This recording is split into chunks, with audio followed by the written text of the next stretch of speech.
while I lay in a hospital bed, barely breathing. She was selling our house, our cars, even my father's war medals. No calls, no visits, just a cold envelope delivered to my bedside. She thought I'd never wake up, thought she'd get away with everything. But I wasn't as helpless as she believed. Before the surgery, I had a feeling, so I made a quiet plan, and when I returned, what she thought was hers became her biggest regret. Stay with me. You're about to see how silence became my sharpest weapon. I walked into that hospital with a simple mindset. Get in, get the surgery, go home. My cardiologist called it a routine bypass. 3 hours on the table, 1 night of observation, then back to my recliner and old TV shows. That's what I believed. I kissed my wife on the cheek. She didn't cry, didn't look worried, just said, "Call me when you wake up." And I did, only she didn't answer. The surgery went fine. At least that's what the nurse told me. They said I'd been out longer than expected, some minor complication, but nothing life-threatening. I remember blinking at the fluorescent lights, feeling the IV in my arm and hearing the beeping monitor behind my head. I was alive, grateful, ready to recover, but something felt off. You know that gut feeling? That quiet voice in the back of your mind? It was whispering, "Something's wrong."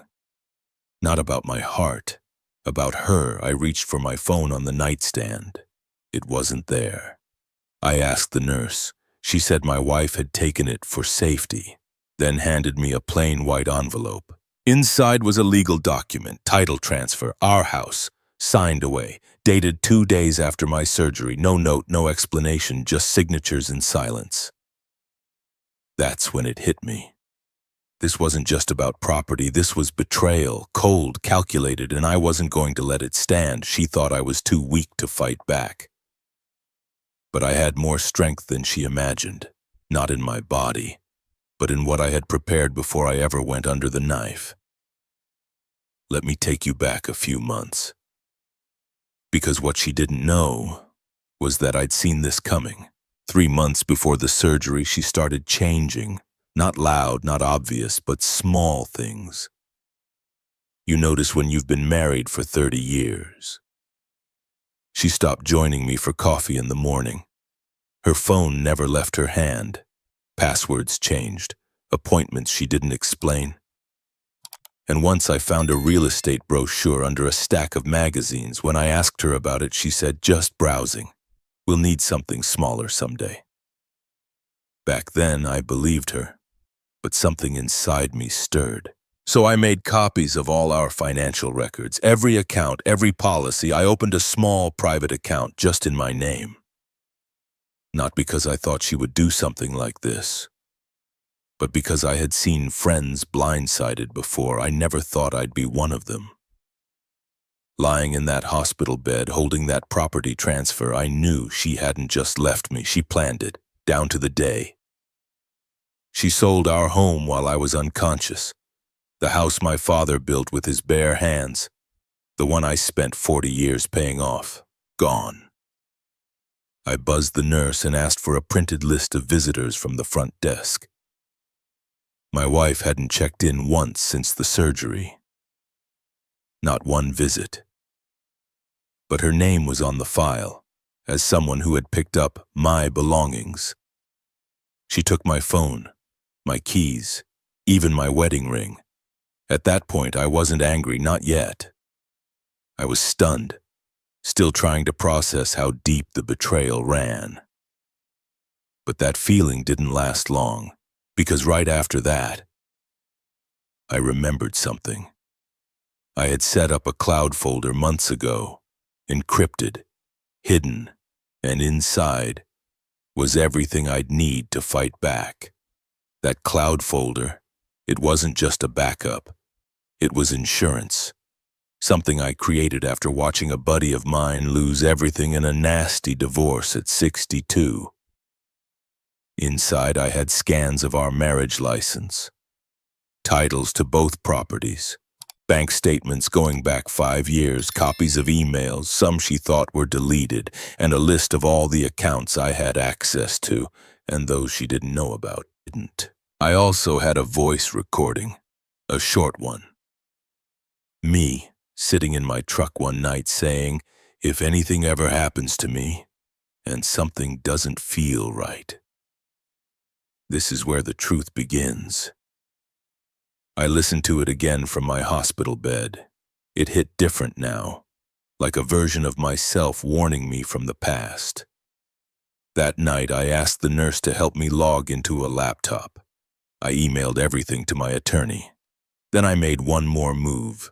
I hired a private investigator, not someone flashy, just a quiet man named Brooks, retired Army. He didn't ask questions, he just said, "Give me 72 hours. While I rested, he got to work. 3 days later, he called me. "She's not in mourning," he said. "She's in Miami."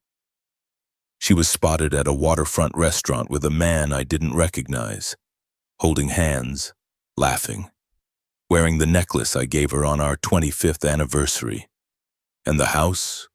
Already listed online. Photos, tour dates, price, $429,000, marked as pending sale. My stomach turned, not from the surgery, from the betrayal. But I didn't break. I got sharper.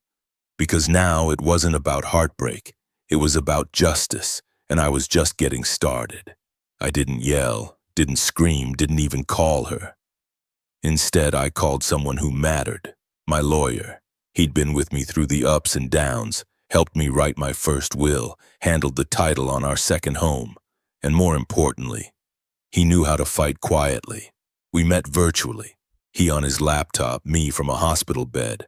I told him everything, what the nurse handed me, what the PI found, and what I had hidden in that cloud folder. He didn't ask if I was sure. He just said, "Let's prepare." The first move? Freeze all remaining joint assets. That included a small retirement fund she hadn't touched yet. Second, secure power of attorney. Mine, not hers. Because you see, the paper she used to sell our house, it was fake. My signature was real, but it came from a form I signed for a medical insurance update. She repurposed it, altered the document, committed fraud. That changed everything. My lawyer filed an emergency injunction. Within 48 hours, the property was locked in legal dispute. The sale couldn't proceed. The buyers were notified, the bank was notified, and so was she. But I didn't hear from her, not a call, not a text, so we kept digging. My attorney uncovered that she had opened a P.O. box 2 months ago, under a different last name. She'd been transferring funds slowly into an account in Florida, one I had no access to, but one we could trace. It was unraveling now, piece by piece. She thought I'd be too weak to notice, too broken to respond, but here's the truth. I wasn't fighting to punish her. I was fighting to protect the life I built. And I wasn't done yet. Because what came next would hit her harder than any courtroom letter. Before the surgery, I had installed a small camera in the garage. Nothing fancy. Just an old motion-triggered unit I used to monitor raccoons near the trash bins. I'd forgotten all about it. She hadn't. Because months ago, she laughed and said, "Who still uses garage cams these days?" Turns out, that little gadget caught everything. My lawyer pulled the cloud backups. There she was, leading a real estate agent through the garage, pointing, smiling, saying, "He won't be needing this anymore." It was dated 2 days after my surgery. She wore my sweatshirt, the one I left on the recliner, like nothing had changed. We watched as she opened the storage cabinet, the one where I kept my father's medals, gone. The footage wasn't just emotional, it was legal gold. It proved timeline. It proved intent, and it proved she wasn't acting under distress. She was in control, fully aware and fully confident that I'd never wake up. My lawyer paused the video and said, "This is enough to open a fraud case and maybe even grand theft." That's when it hit me. She hadn't just betrayed me emotionally, she had crossed into criminal territory. We compiled every piece: camera footage, financial transfers, forged documents, witness statements. Even the PI's photos of her celebrating in Miami. It wasn't revenge, it was justice. But I still hadn't spoken to her, not a word, not a message, because I wasn't ready to confront her. I wanted her to feel safe, comfortable, certain that she'd gotten away with everything. That's how you set a trap, and the bait was time. While she lived her new life in Miami, I quietly came home. I didn't announce it. No social media, no calls, just me, a cab from the airport, and a new set of keys, courtesy of the court order. She thought the house was hers, but legally, it was frozen, still mine, still under investigation, and now protected. I walked through the front door like a ghost returning from war. The pictures on the wall were gone, my recliner gone. Even my fishing gear had been replaced with candles and wine bottles. But she had made one mistake. She left the mail. On the kitchen counter sat a fresh stack: utility bills, bank statements, and one envelope from a private bank in Florida, addressed to her under a last name I didn't recognize. That was the final piece. I took photos, documented every item in the house. Then I locked the door and returned to the hospital for one final checkup. My doctor said, "Your recovery's faster than expected." I smiled, because healing is easier when your spirit starts winning again. That same afternoon, my lawyer filed an official fraud report with the state. Forgery, identity manipulation, asset concealment, and potential elder exploitation because she'd claimed I was mentally unfit when signing the house away. The law was now fully involved, no longer just civil court, this was criminal. And then, we sent the letter. Not a text, not a phone call. A certified legal notice delivered on her birthday. I imagine she opened it with champagne in one hand, and by the time she read the first paragraph, that glass was on the floor. She still hadn't heard from me. Not yet. Because I wasn't done watching her world collapse. 2 days after the letter arrived, she finally called, first time in weeks. Her voice was soft, too soft. "Hi, I heard you're home. How are you feeling?" I didn't answer right away, just let the silence hang. Then I said, "Recovered. Thanks for asking." She paused, then came the script. "It's all a misunderstanding," she said. "I panicked when you got sick. I didn't know what to do." She cried, or pretended to, but I'd seen the truth already, in the footage, in the bank records, in the man she'd held hands with in Miami. I let her speak. She talked for nearly 10 minutes. Trying to explain, spin, charm, lie. When she asked, "Can we meet? Talk face to face?" I gave her one word: no.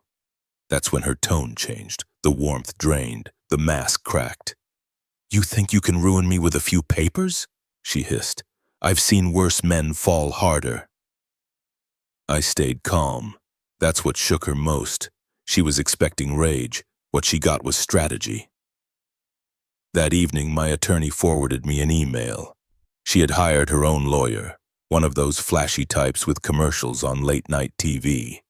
They filed a motion claiming I was mentally unfit during recovery. Again, that my actions were a vendetta fueled by confusion. Classic move. She was fighting back, but this time, I was ready. I had my doctor's records, psych evaluations, hospital reports showing full cognitive function days before any documents were signed. She wanted a war in court, but she didn't know. I had one more witness she could never discredit, someone who saw everything. He wasn't blood, but he was loyal like family, and what he told the court would seal everything. Her lawyer filed emergency motions. They claimed I had memory loss, that my finances were erratic, that I was manipulated by outside forces. In other words, they said I was too old to know what I was doing. I've been called many things, but senile wasn't one of them.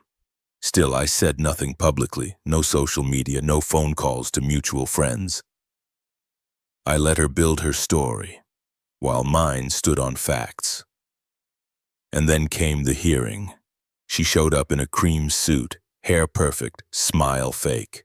She whispered something to her attorney and glanced at me, as if she'd already won. But I didn't come alone. Sitting next to me was Brooks, my private investigator, and behind us, a quiet man in a gray coat, the notary. He was there the day she forged my signature. She thought he was a temp, just a forgettable face, but he remembered everything. He swore under oath. He told the court that I never appeared that day, that she presented the paperwork alone, that she said I was at home resting, and that he felt uneasy but didn't question it until now. The room went silent. Her face went pale. She started whispering to her attorney, fast, nervous, and then the judge leaned forward and said, "We'll be freezing all asset transfers pending criminal review." That was the moment the tide turned. Her fake confidence melted. Her carefully crafted story cracked. But I wasn't looking at her. I was looking down at my hands, steady, calm, aged by time but not broken. Because I knew something she didn't. This wasn't the end. It was the beginning of accountability. 2 weeks later, the court handed down its decision. The property sale was voided. The house title returned to my name. The frozen retirement accounts released fully. And the Florida transfers flagged for criminal investigation. But I didn't smile, I didn't cheer, because this wasn't a win. It was a restoration. They gave me back what was mine. That's not a gift, that's justice. Her lawyer tried to settle privately, said, "Let's keep this quiet," offered a statement of apology and partial repayment. I said no, not because I wanted revenge, but because I wanted the truth on record. She stood before the judge, in silence. No more tears, no more excuses. And when they asked if I had anything to say, I stood up slowly. My knees weren't what they used to be, but my voice was steady. I trusted her with everything. My money, my name, my final days in case I didn't wake up. And she sold it all like a garage sale. Then I looked at her, for the first time since it all began, and I said, "I don't hate you, I pity you, because I still have something you'll never get back. Peace." The courtroom stayed silent for a long moment. Not out of shock, but out of respect. I walked out with nothing flashy, just an envelope of documents and a life finally untangled from betrayal. But even as I walked to my truck, I knew one thing for sure. This story wasn't just about me. It was about every man who stayed quiet too long. And the next chapter? That one was mine to write. After the ruling, I didn't go out for a steak dinner, didn't pop open a bottle of whiskey. I drove home, alone. The house was quiet, too quiet, like it was waiting to breathe again. I walked through each room, one by one, touching walls I once painted with my own hands, stepping over floors I'd sanded down 30 years ago. This place wasn't just wood and drywall. It was history. Mine. I sat in my old recliner, the one she tried to sell for $40 at a garage sale, and for the first time in months, I let myself exhale, not from victory but from release. You see, when you're 60 plus, you don't fight to win. You fight to keep what matters, your name, your work, your dignity. I started rebuilding. Changed the locks, reorganized the garage, hung my father's medals back where they belonged, above the fireplace. I even planted tomatoes in the backyard again. They won't be perfect this year, but they'll grow, just like I am. A few neighbors came by, said they were glad I was okay. They didn't ask for details, didn't need to. Their eyes said enough. Sometimes healing doesn't come from answers, it comes from peace and space and soil under your fingernails. And no, I'm not bitter, I'm just aware now, more aware of who I let in, more aware of what I put in writing, and more aware of how easily trust can be sold if you don't protect it. But don't worry. This isn't a sad ending, because what she tried to erase I reclaimed, not just my home, but myself. And I still have one thing left to share. It's strange how a quiet house can teach you the loudest lessons. Weeks passed. No more letters, no more court dates. Just me, a cup of black coffee, and the ticking sound of a wall clock I once thought was too slow. But in that silence, I started remembering things I'd buried. Like the time she forgot my birthday but remembered her hair appointment. Or how she stopped coming to Sunday barbecues with the neighbors. The day I retired, she said nothing. Not congratulations, not what's next for us. Just silence. I didn't lose her overnight. I lost her one small moment at a time, and I ignored it. Because that's what men like us do, right? We endure, we keep the peace, we pay the bills and swallow the noise until one day we wake up in a hospital bed and everything we built is gone. But here's what I learned. You can survive betrayal. You can outlive disappointment. You can rebuild even when the wreckage feels permanent. It starts with one step. Maybe it's cleaning out a drawer, or making a list of what's truly yours, or finally calling that friend you haven't spoken to in 5 years. You don't need revenge to move on, you need resolve. Every scar I carry now reminds me I didn't quit.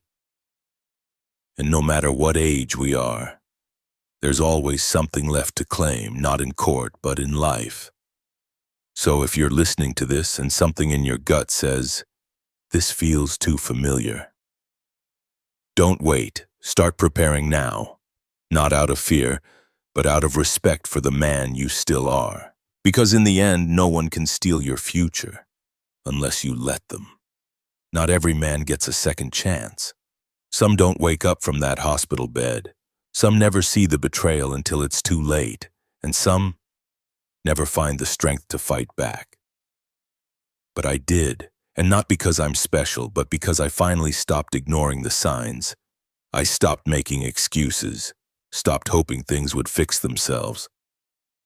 I prepared, I listened to my gut, and I remembered who I was before the silence took over.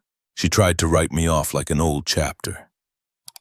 But what she didn't know was that men like us, we don't go quietly. We endure, we rebuild, and when we rise, we do it with purpose. Now, I sleep with peace, not because everything is perfect, but because I know I protected the life I built.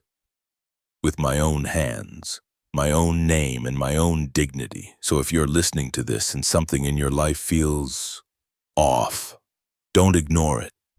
Don't wait for things to collapse. Prepare, even if nothing happens, at least you'll know you stood guard over your own legacy. You deserve that. We all do. And if this story reminded you of something, a moment, a person, a decision you regret, tell me.